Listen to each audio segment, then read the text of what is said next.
Senator Warren. Thank you, Mr. Chairman. Thank you, Dr. Yellen. You know, there's been a lot of talk today about the Fed's use of quantitative easing to try to help the economy get back on its feet.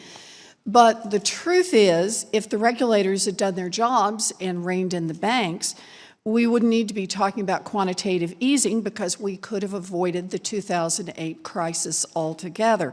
So I want to focus on the Fed's regulatory and supervisory responsibilities to keep the big banks in check.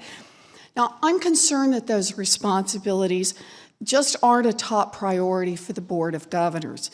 Earlier this year, the Fed and the OCC reached a settlement with 13 mortgage servicers that had engaged in a long list of illegal foreclosure activities. And the settlement was for over $9 billion. It directly affected more than 4 million families.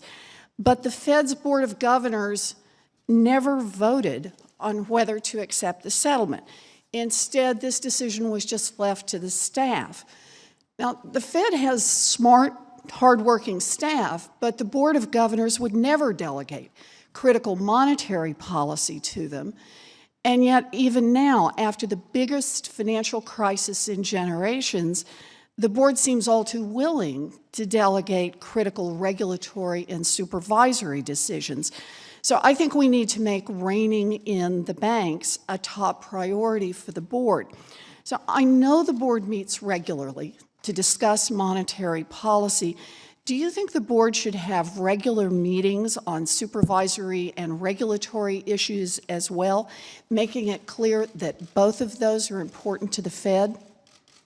Well, Senator, I absolutely believe that our supervisory responsibilities are critical and they're just as important as monetary policy, and we need to take them just as seriously and devote just as much time and attention to them as we do to monetary policy.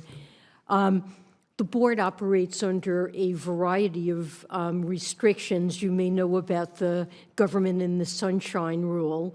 And so when you suggest that the board meet to discuss regulatory matters, our ability to do so outside of open meetings is very limited. And so we tend to handle those by meeting individually with staff or meeting in small groups. We have a committee system where committees are put in charge of managing particular areas and making recommendations to the board. I remember in the 1990s that the board did regularly meet to discuss supervisory issues because there's confidential supervisory information, and it's easier for us to have a meeting, and I did consider those very valuable, and so I think that's a very worthwhile idea.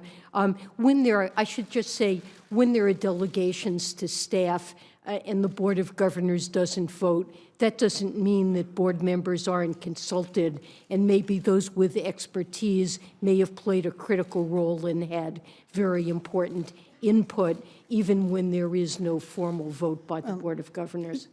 Fair enough, but I think it is an important signal here, and I'm glad to hear that you're thinking about this and thinking about the question of the appropriate delegation to staff and when it's appropriate to delegate to staff. Could I ask you just to say something briefly about that, about when it is appropriate to delegate to staff and when you have to retain for the board itself? Just very briefly, if you could, because I want to get on to one other question. So I believe there are certain matters that under law the board must vote on, supervisory findings, mergers, and so forth.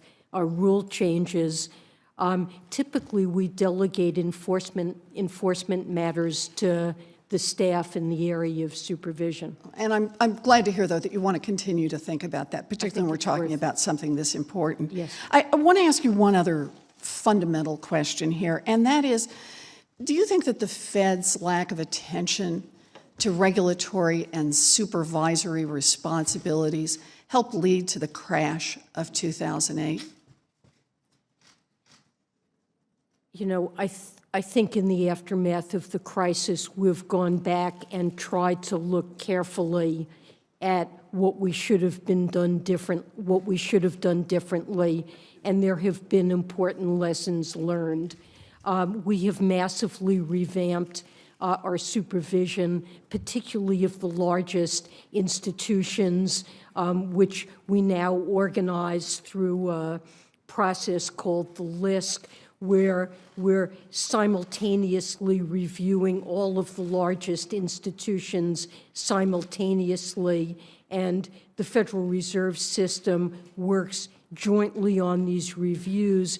We no longer delegate to individual reserve banks the supervision of, say, one or two of these large institutions. It's also become an interdisciplinary matter, and that economists and lawyers and others are involved in. So we've learned a lot there about supervision. I would say one of our top priorities now is ramping up our monitoring of the financial system as a whole to detect financial stability risks. I think that's something that we weren't doing in an adequate basis before the crisis, and so we missed some of the important linkages whereby problems in mortgages would rebound through the financial system. Thank you very much. Thank you, Mr. Chairman. I just want to say, Dr. Yellen, when you're confirmed, and I very much hope you are confirmed, that I'm very glad to hear you will make it a top priority for the Federal Reserve to engage in the supervisory and regulatory responsibilities that help keep our financial system safe. And that cannot be something that is merely an afterthought, but has to be a primary effort on your part. Thank you, Senator. I completely agree with that. Good. Thank you.